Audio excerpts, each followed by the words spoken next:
North south বিশ্ববিদ্যালয়ের সামনে শিক্ষার্থীদের উপর হামলার ঘটনায় ছাত্রদল জড়িত বলে অভিযোগ করেছেন বেসরকারি বিশ্ববিদ্যালয়ের শিক্ষার্থীরা।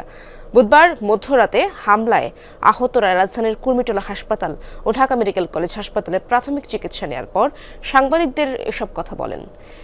বেসরকারি বিশ্ববিদ্যালয়ের শিক্ষার্থীরা বলেন, কমিটি নিয়ে পাবলিক বিশ্ববিদ্যালয়ের সঙ্গে প্রাইভেট বিশ্ববিদ্যালয়ের বিরাজমান সমস্যা নিরসনের জন্যই সার্জিস আলমের সঙ্গে আলোচনা চলছিল।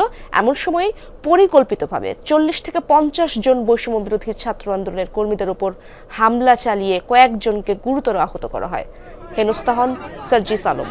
হামলাকারীদের কয়েকজন ছাত্রদল বলে পরিচয় পাওয়া গেছে বলে দাবি করেন আহতরা। এই অতর্কিত হামলার তীব্র নিন্দা জানিয়ে শিক্ষার্থীরা বলেন, হামলাকারী যেই হোক তারা কোনো দল বা মতের হতে পারে না। তাদের পরিচয় তারা সন্ত্রাসী। এসব সন্ত্রাসীদের কঠোর হাতে দমন করা হবে। এই হামলার ঘটনায় বেলা 12টায় নর্থ সাউথ বিশ্ববিদ্যালয় ক্যাম্পাসে সংবাদ সম্মেলনে বিস্তারিত তুলে ধরা হবে বলেও জানান তারা।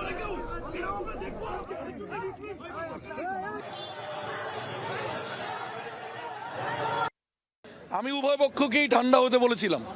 তারপরে কিছু মানুষ আমার উপর উত্তপ্ত হয় এবং আমার বন্ধুদের উপর উত্তপ্ত হয়। তারপরে আমি সেখানে ছাড়াতে গিয়ে আমার এখানে মাথায় বাড়ি লাগে। এখানে উদ্দেশ্য প্রণোদিতভাবে ওরা কোন মহল জানি না, আমরা ওদেরকে সন্ত্রাসী হিসেবে চিনি, যেহেতু তারা অস্ত্র সহ একজন আমাদের সহযোদ্ধার গায়ে হামলা করছে। এতদিন তো ধরেন শত্রু ছিল ছাত্রলীগ, শত্রু ছিল আওয়ামী লীগ, ওরা তো চলে গেছে। এখন যারা ছিল ওরা তো আমাদের পাশে থেকেই আন্দোলন করেছিল, আমাদেরই সহযোদ্ধা ভাই। এখন আমি কিভাবে বুঝবো কে আমার পিছন দিয়ে আমাকে ছুরি মারতে আসছে?